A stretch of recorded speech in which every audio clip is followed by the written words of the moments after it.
Hi, welcome to our channel where we share the most intriguing stories.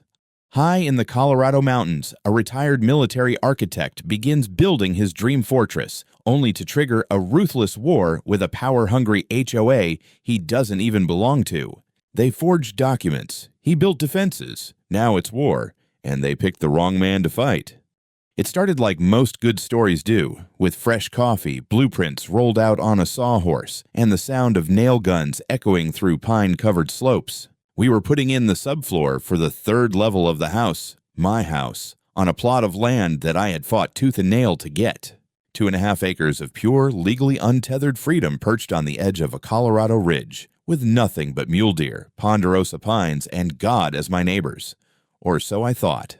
Let me back up. My name's Daniel Vaughn, 42 years old. Retired military architect. Spent 15 years designing modular outposts for places where the words municipal code would get you laughed off the map. After I cashed in my pension, I didn't want a ranch house with beige siding in a HOA-governed suburb. I wanted elevation, view, silence. I wanted a fortress that would make suburban Karens weep. So, when I found this former Forest Service parcel, raw, wild, unclaimed by the creeping tentacles of planned communities, I bought it outright. Got every permit from the county, even sat through their god-awful PowerPoint on building responsibly in post-wildfire zones. Hired a good team. Drew up the plans myself. 3-story glass and timber modern chalet, open view living room on the top floor, because if you're going to wake up in the mountains, you damn well better see them. Construction was humming along. Crew was solid. Weather mild for October. I was halfway through double-checking the rebar schedule when I heard tires crunch gravel up near the temporary gate. I looked up. Black SUV, clean, oversized, moving like it owned the place. It creaked to a stop, and 3 people stepped out like an HOA-themed clown car. Middle-aged man with mirrored sunglasses, blonde woman in heels, clipboard clutched like a weapon, and behind them, another guy in a branded windbreaker. But it was the woman who walked like she was about to audit your soul. "Can I help you?" I asked, already knowing I wasn't going to like the answer. She didn't bother with introductions, didn't look at the plans, didn't ask who I was. She looked at the third floor framing like it had spit in her Chardonnay.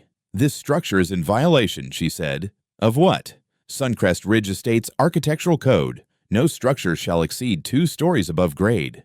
I stared, blinked, then smiled. I'd met her kind before, usually behind a desk labeled compliance officer or neighborhood harmony director. They all had the same resting lawsuit face. "You're from the HOA," I said. It wasn't a question. She nodded. "Karen Lancaster, president. This property is within visual proximity of the community and falls under our view corridor regulations." That last part made me choke on my own tongue. View corridor? What? Structures that disrupt the natural aesthetic, visible from within the community bounds, are subject to our oversight. I reached into my weather-beaten folder, pulled out a laminated copy of my official parcel map, and pointed to the thick, bold line that stopped well below my property. "You see that?" I said. "That's your jurisdiction, and this," I tapped my finger on my lot, "is not it." Karen didn't even flinch. "That's a technicality. If your structure impacts our property values or the visual integrity of Suncrest Ridge, then our community has standing." Standing. Hell of a word. Usually reserved for courts, not people in loafers trespassing on active construction zones. My land is private, outside your association. I have permits. I have zoning. I have legal right to build what I damn well please, within county code, not your backyard book club charter. Her eyes narrowed. She clicked her pen and started scribbling something on her clipboard. "We'll be filing a formal complaint. If you continue framing the 3rd level, we'll seek a stop order from the county." "Please do," I said, dead calm now. "But next time you come up here uninvited, bring a warrant. Or a priest." Karen turned on her heel. The other 2 followed like silent henchmen. They didn't look back as they drove off, but the SUV's tinted windows reflected just enough sunlight to burn a hole in my good mood. I stood there for a moment, breathing in the alpine air. A man builds a home expecting to fight wind, snow, maybe a black bear or 2. He doesn't expect to go to war with a goddamn HOA he's not even part of. But this wasn't over. That woman didn't come up here just to chat. That was a warning shot. And I'd spent a career studying how people lay siege to things. They just picked the wrong fortress. 3 days after the Karen convoy tried to roll over my sanity, I got a letter in the mail. Not certified, not legal, just a glossy envelope with a gold Suncrest Ridge Estates logo embossed like it was a wedding invitation. Inside was a single sheet of paper. No salutation, no pleasantries. Just an official notice demanding I deconstruct the 3rd floor within 10 days or face enforcement action through appropriate legal channels. Whatever the hell that meant. I read it twice. Then laughed so hard I dropped my coffee on the gravel. The arrogance was practically radiating off the page. I wasn't even in their HOA, but here they were trying to find me like I'd painted my house neon pink in their cul-de-sac. I scanned the document and sent it straight to my attorney, Mark LaRoche, a bulldog with a silver tongue and a spine made of rebar. 20 minutes later, he called back. "They're out of their minds," he said. "But let's make sure they didn't sneak something past zoning while you were busy building a house." Mark submitted a formal request to the County Land Records Office just to verify that my property hadn't somehow been annexed by HOA black magic. A few days later, I got the email. Subject line, "You're gonna want to sit down." Attached was a scanned copy of an application submitted by the HOA 2 weeks prior, a formal petition to expand their jurisdiction uphill, listing several parcels they claimed as voluntarily included into the association. And guess whose lot was highlighted dead center? Mine. But that wasn't even the punch in the gut. The real kicker was the attached owner consent form, bearing my full name, lot number, and a shockingly decent imitation of my signature. It looked close. Damn close. If I didn't know better, I'd think I'd signed it myself after a few drinks. But the date? It was backdated by nearly a month before Karen had ever shown up. They forged it. Some sociopathic HOA office ghoul had actually committed felony forgery, filed it with the county, and probably went home thinking they were a hero for protecting lawn uniformity. I felt a familiar twinge at the base of my skull, the same one I used to get in combat zones right before something blew up. Mark wasn't laughing this time. "We're going to file a fraud complaint and initiate a rollback of the annexation. But this isn't some clerical error, Daniel. This is premeditated. Someone inside that HOA knew what they were doing." While he got the legal gears turning, I called my land use consultant, Erin, a sharp-as-a-tack redhead who used to work in the county mapping office. She cross-checked the digital GIS system and confirmed that yes, my parcel had been temporarily flagged as under HOA review. Not legally incorporated yet, but on a dangerous path. That same night, I drove down to the community board office and requested a public inspection of all annexation applications. The clerk didn't even blink. She handed over a binder and went back to pretending she wasn't complicit. Inside were copies of all consent forms from the past 3 months. 5 new parcels added, 5 identical signature sheets, all perfectly spaced, identical handwriting in the address fields. Copy, paste, forge, submit. I took photos of every single page and forwarded them to Mark. While all this was unfolding, the HOA began acting like they'd already won. A glossy flyer was taped to my temporary gatepost the next morning. "Attention residents! The Suncrest Ridge community is proud to announce our jurisdictional expansion to preserve the beauty of the ridge. All properties above the tree line are now part of the HOA family. Welcome." They included a render of their little kingdom growing like a tumor up the slope. My house placed squarely in the middle, labeled Lot 53. They even put balloons on it. I was stunned. It wasn't just shady. It was cult behavior. But that wasn't what pissed me off the most. What really boiled my blood was that they thought I'd roll over, like I'd be too busy hanging drywall to notice someone just tried to wrap a collar around my land and tighten it.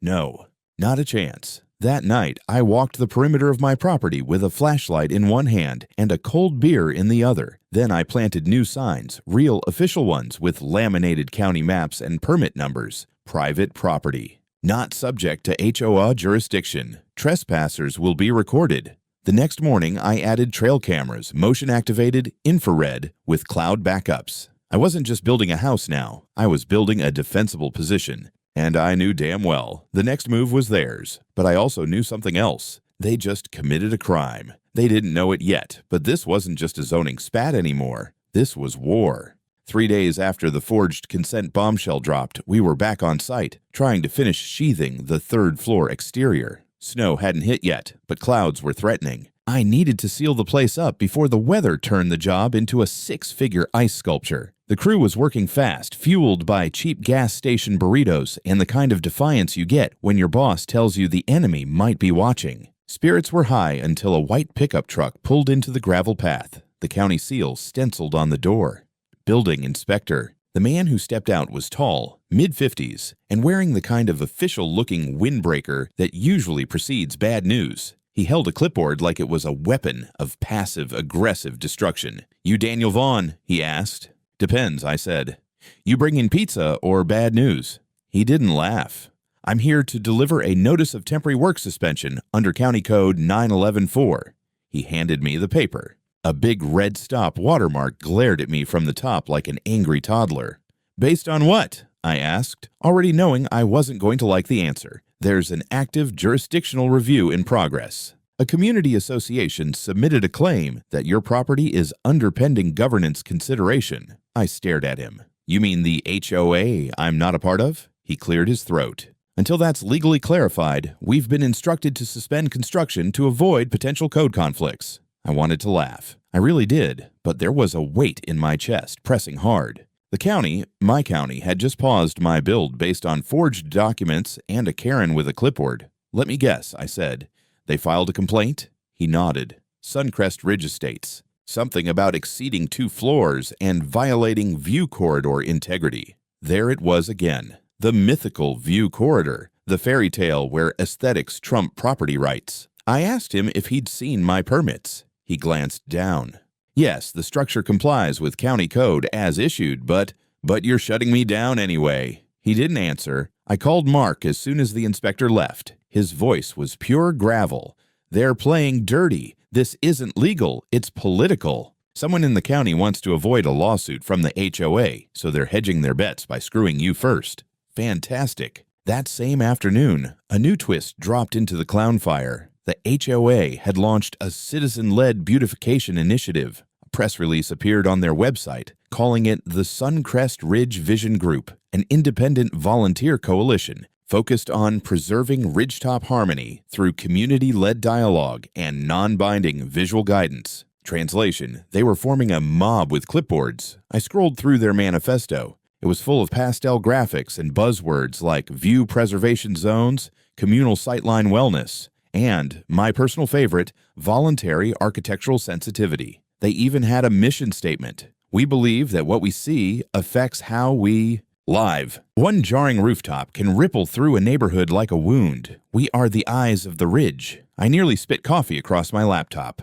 Next thing I knew, they were holding community walkthroughs, strolling up and down the public road near my property, squinting at my house through binoculars like birdwatchers studying an invasive species. They posted photos in their group, blurred my license plate, and wrote captions like, "We hope Daniel chooses to be part of the solution. There's still time to bring the structure into harmony with the slope." I didn't know whether to laugh, scream, or design a middle finger-shaped roof ornament, but the cherry on the sundae came the next morning.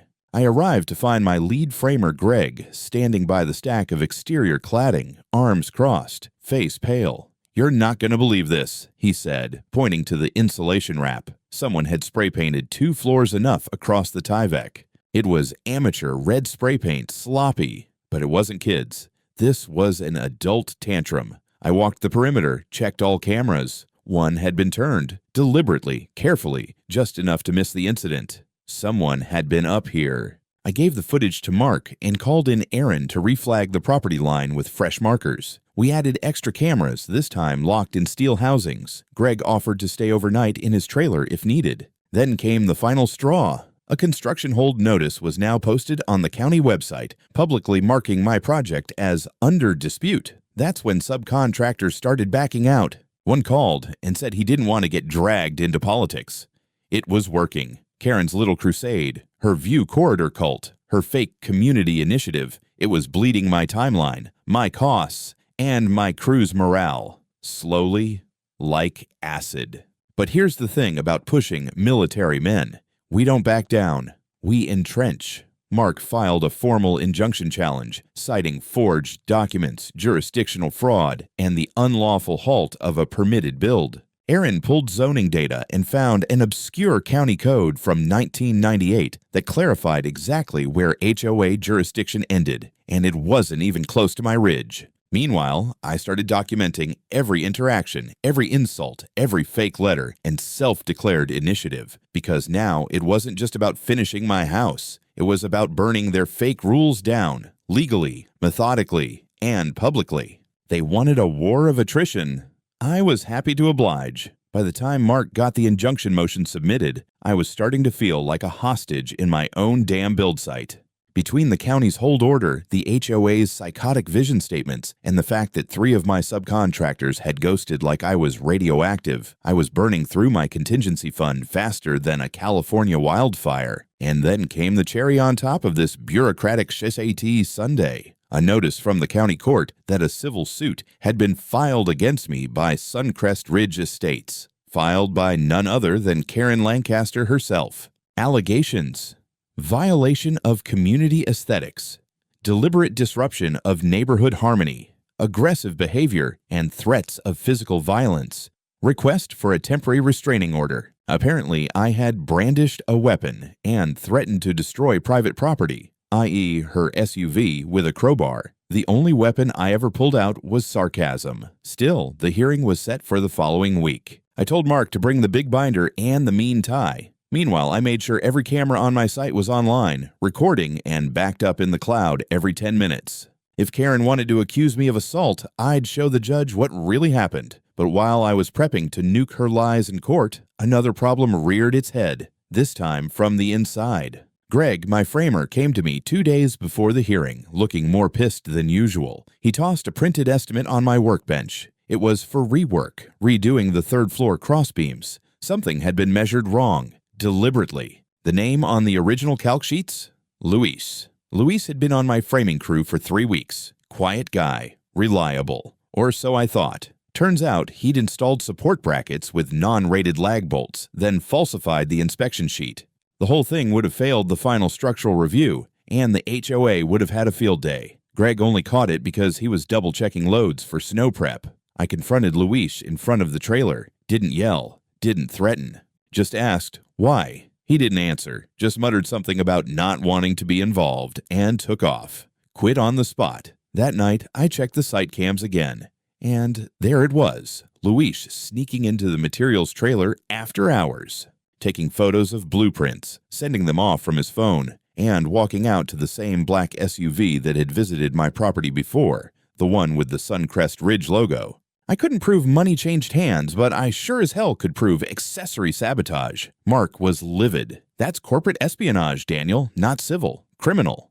We'll add it to the countersuit. So now I had forged documents, site sabotage, fake restraining order claims, and a rogue landscaping cult with binoculars. Game on.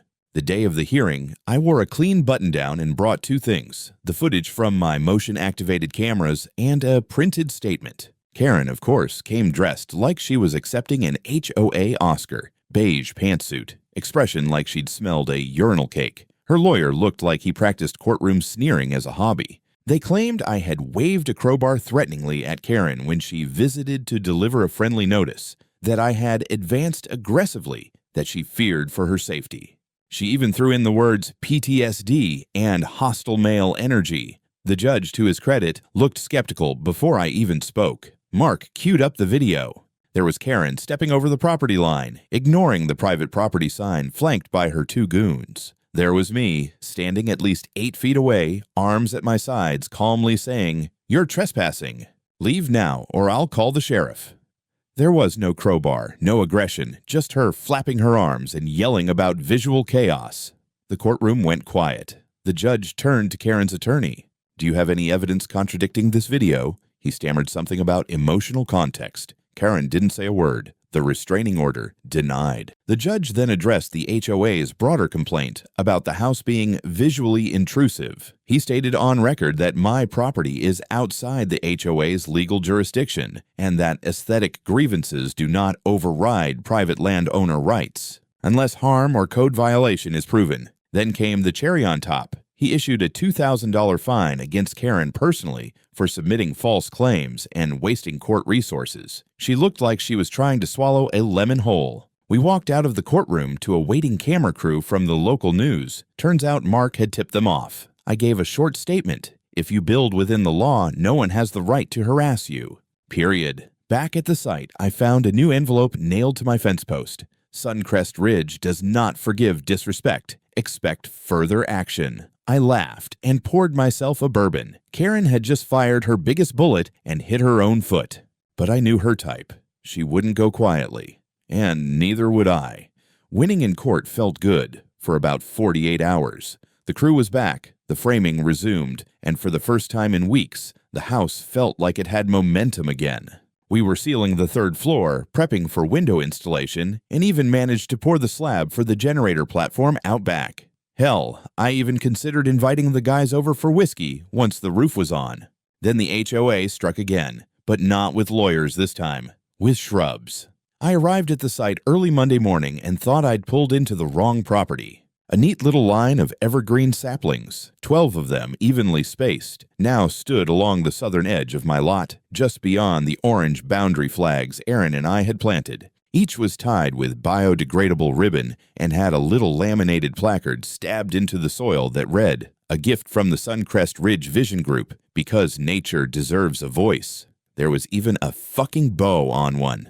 I didn't even laugh. I just stood there staring, trying to figure out if this was some kind of HOA performance art. Then I saw it. The placement of the saplings wasn't random. They were tall, dense, and growing fast. Once they matured, they'd block my panoramic view of the valley almost entirely, especially from the top floor. It wasn't a gift. It was visual revenge, and they did it on my land. I immediately checked the cameras, but of course, whoever planted them came in from the slope. No camera coverage there yet. Smart.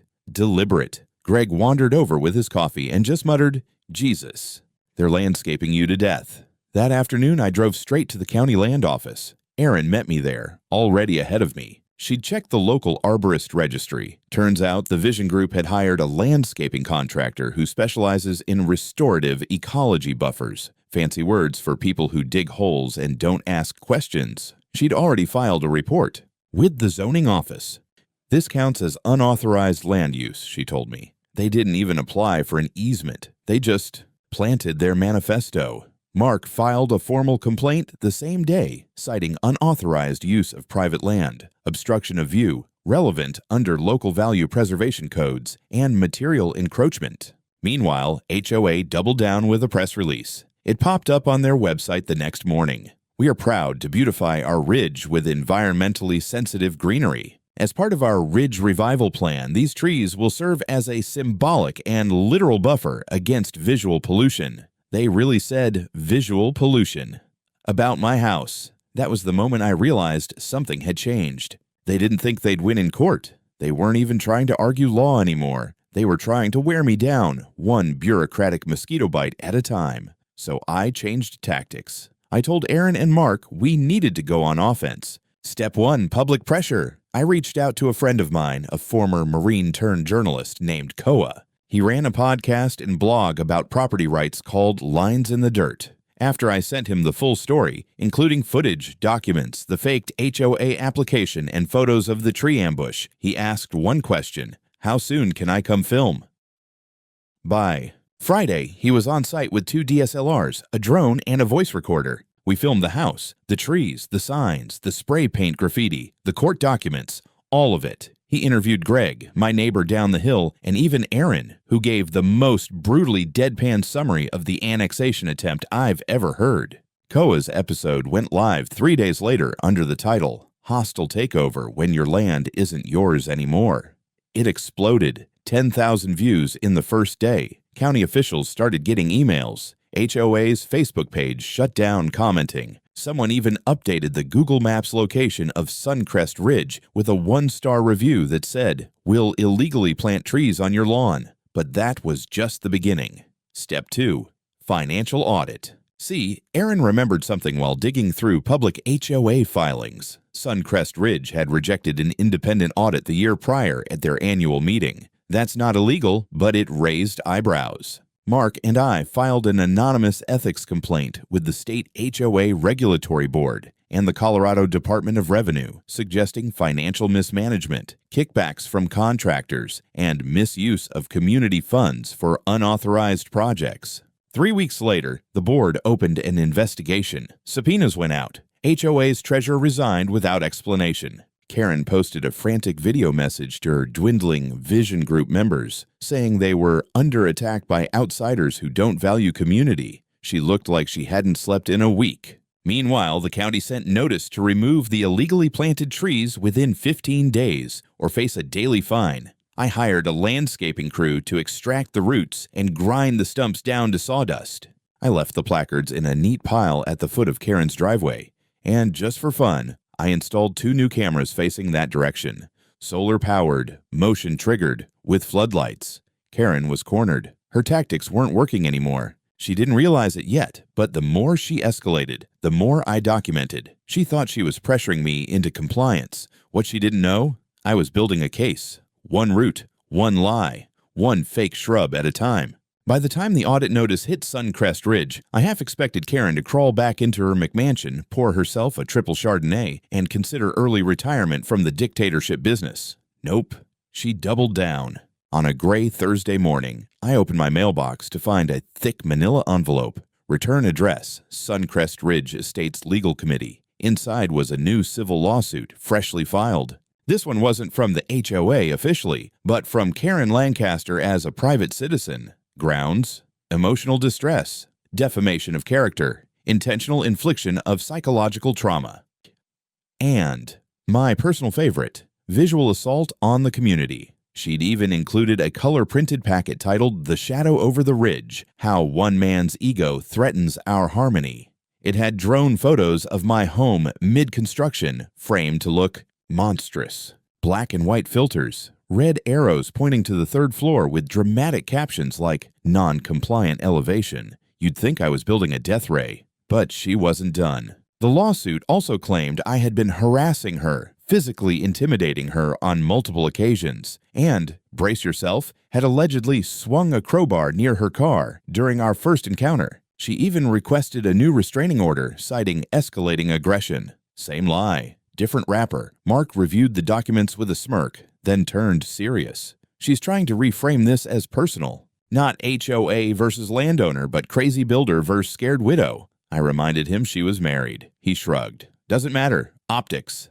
The court granted a preliminary hearing. Meanwhile, Karen used the lawsuit to send out another HOA newsletter, because of course she did. Suncrest Ridge stands strong. We will not be bullied into silence by outsiders who disrespect our values. Funny, considering I literally lived above them. But it got worse. One of the builders on my crew, Jeremy, a drywall guy I'd hired through a subcontractor, quit mid-job. He told Greg someone had approached him at the gas station and offered him money for a statement about me being abusive on site. He didn't take the bait. But it meant only one thing. Karen wasn't just lying in court, she was trying to recruit backup. It was time to play offense again. I called Koa, my podcasting ex-Marine friend, and gave him an idea. What if we flip the camera around? Show them what the HOA's actually been doing. Spying, trespassing, forging, threatening workers. 2 days later, he dropped part 2 of the story. Manufactured Outrage, the HOA that cried wolf. This time, we included never-before-seen security, footage of Karen snooping around my property with a tape measure. One clip even showed her kneeling at my boundary line, digging with a garden spade, planting something. We slowed it down, zoomed in. She was putting in a plastic stake with reflective tape, exactly where the HOA had claimed boundary overlap in their complaint. Fabricated evidence, caught in 4K. The video hit 25,000 views in 72 hours. I sent a link to Mark. He laughed, then emailed the judge. Meanwhile, Erin pulled a rabbit out of her GIS hat. She found archived parcel maps showing Karen had tried something very similar with a lot across the ridge 5 years ago. The owner back then, elderly, non-confrontational, sold the land at a discount after a long zoning dispute. This wasn't a grudge, it was a pattern. Mark filed a new motion, attempted fraudulent annexation, document tampering, and libel. And just to twist the knife, we added a complaint to the county prosecutor's office requesting a review of the original forged HOA expansion papers. Things moved fast after that. The court ordered a handwriting expert to analyze the supposed signature on the original annexation form. The result, almost 100% probability of forgery. Karen's defense? The form must have been submitted in error. Sure, Karen. The HOA elves did it. The judge didn't buy it. The annexation was officially nullified, struck from the record, and my land restored, on paper and in reality, to fully autonomous HOA-free status. I framed that order and hung it in the construction trailer. Karen's second restraining order request. Denied. Again. The judge even warned her attorney that continued evidentiary manipulation would result in sanctions. That night, I walked out to the edge of my third-floor balcony, sipped a bourbon, and looked down at the HOA lights flickering below, like the last embers of a dying campfire. But I wasn't done. Not even close. Karen had spent months harassing, trespassing, sabotaging, and forging legal documents. She'd tried to hijack my land, ruin my project, and damage my name. Now it was my turn to drag her into court, not as a victim, but as a criminal. I wasn't building a house anymore. I was building a case that could end her career, her HOA, and her entire damn empire of overreach. And she gave me every brick of it herself. I used to think people like Karen only existed in petty email chains and unhinged Facebook threads, the kind that rage about mailbox heights and holiday wreaths being non-compliant with community decorum. But standing in a courthouse lobby, reviewing a draft of a criminal complaint for forgery, fraud, and trespassing, I realized something.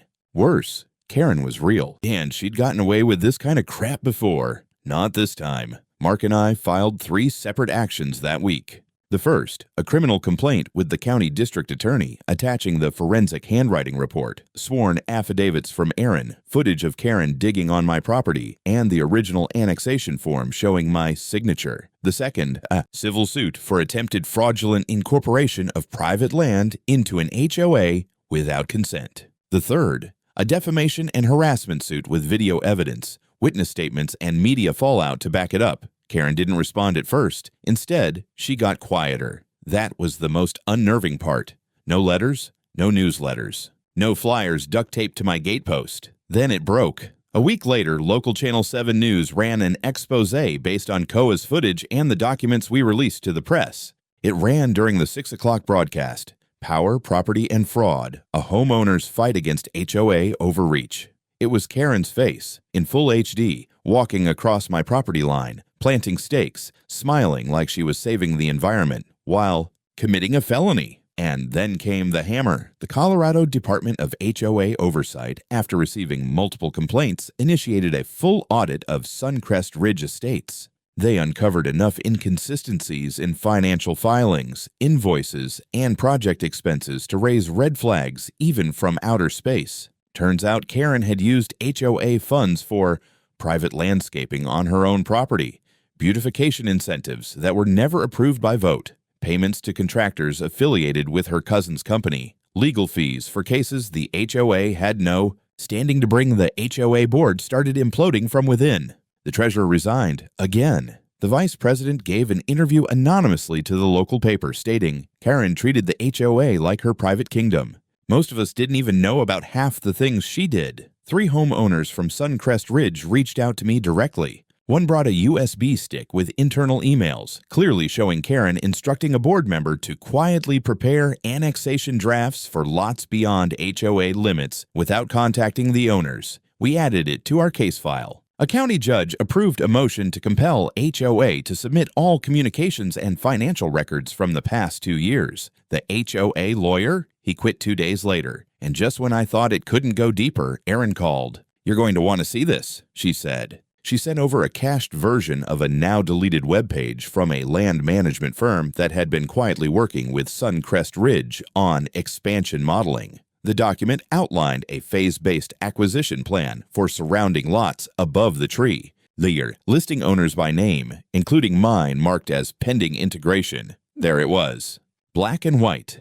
HOA-led land grab disguised as visual corridor preservation. Mark sent the file straight to the district attorney. Karen was subpoenaed to appear for questioning under oath. At the hearing, she came in without her signature beige suit. This time, she looked like someone who knew the air was running out. She tried to explain the forged documents away as administrative confusion, blamed an overzealous volunteer for planting the trees, claimed she was misled by others about boundaries. But under questioning, she slipped. Mark asked plainly, "Did you believe Mr. Vaughn's land was legally part of the HOA?" She answered, "Not officially, but we had an obligation to protect the community's visual integrity." That was it. That was the admission. Not law, not code, just her belief, her opinion, used as the justification for a months-long campaign of harassment, forgery, and sabotage. The district attorney's office announced they would be filing charges for forgery of legal documents, filing fraudulent records with a government office, criminal trespass, harassment, and misuse of HOA authority. Karen was formally charged, released on bond. Her mugshot made it to the local papers, and someone pasted it onto my job site trailer with the caption, "Vision denied." At the emergency HOA meeting called by the remaining board members, the county official overseeing HOA regulation delivered the final nail. Due to ongoing investigations, all Suncrest Ridge Governance Authority is hereby suspended. Interim management will be appointed by the county pending restructuring or dissolution. The look on Karen's face, caught in a blurry photo someone uploaded to Reddit, wasn't anger. It was defeat. I drove back to my site in silence that night, parked the truck, and looked at the dark line of mountain ridges behind the house. The wind was picking up. Snow clouds were crawling in. But I felt something I hadn't felt since I laid the first beam. Peace. But I wasn't done yet. I had one last thing to build. It was a clear morning the day Karen was sentenced. The kind of Colorado clarity where the air smells like pine and cold granite, and even the sun feels like it's watching everything. I stood outside the courthouse in my usual uniform, flannel boots, coffee in one hand, court papers in the other, and waited for the system to finally close the book. Karen Lancaster had pled guilty to 1 count of forging a government document, 2 counts of filing false claims, and misuse of community authority for personal gain. Her lawyers fought for community service and a public apology. The DA laughed. The judge didn't. She was sentenced to 2.5 years probation, 120 hours of community service, and ordered to pay a total of $150,000 in civil restitution and damages to me. Personally, I didn't blink when the verdict came down. I didn't smile. I just watched her shrink in her seat. No pantsuit, no clipboard, just a woman who bet on control and lost to reality. But that wasn't the biggest moment that day. The bigger one came 48 hours later when the county posted an official order to dissolve the Suncrest Ridge Estates HOA board, citing malfeasance, systemic fraud, and demonstrated incapacity for lawful governance. They'd appoint temporary management to protect the neighborhood's basic maintenance needs, but Karen was done. Her rule was over. I installed a new steel gate at the bottom of my access road the next morning. I had it custom engraved. Private property, outside HOA jurisdiction, trespassers will be prosecuted. Yes, we're serious. Right next to it, under a clear acrylic frame, I mounted a certified copy of the court order. Then we got back to work. By early spring, the house was done. 3 full levels, glass walls, solar arrays, high-efficiency heating, and a wraparound balcony that made every sunrise feel like a cathedral. The build had cost more than planned, thanks to Karen's delays and sabotage, but I didn't care, because I didn't just build a house. I built proof that these people, the petty tyrants in khakis and board meetings, don't always win. Not when you fight smart, not when you don't flinch. People started reaching out after the news broke, dozens of them. Some from Colorado, others from Arizona, California, Texas, every one of them with a story about overreaching HOAs, forged fines, fabricated rules, and power-mad board members ruining their lives. So I built something else, a website, a forum, a database of cases, tools, and legal resources. I called it Freehold Defense, a hub for anyone being steamrolled by their HOA, their board, or their neighbor with too much time and too little conscience. I didn't expect it to blow up, but it did. I started getting invitations to podcasts, panel discussions, even a regional real estate law summit. Apparently, being the guy who took down the HOA queen of the Rockies makes you a folk hero in some circles. I went on one talk show in Denver. The host asked me what I would have done differently. I said, maybe built the roof first. Everything else? Worth it. As for Karen, she sold her house 3 weeks after sentencing. Quietly. No farewell newsletter. Word is she moved to New Mexico, somewhere with no elevation, probably no neighbors either. Good. The ridge was quiet again. My cameras stopped picking up unwanted visitors. My crew came by once in a while for barbecue. Erin still sends me GIS jokes. Koa's working on a documentary. Sometimes, late at night, I sit on that third-floor balcony, the one she said I'd never build, and look out over the valley. It's beautiful, untouched, mine.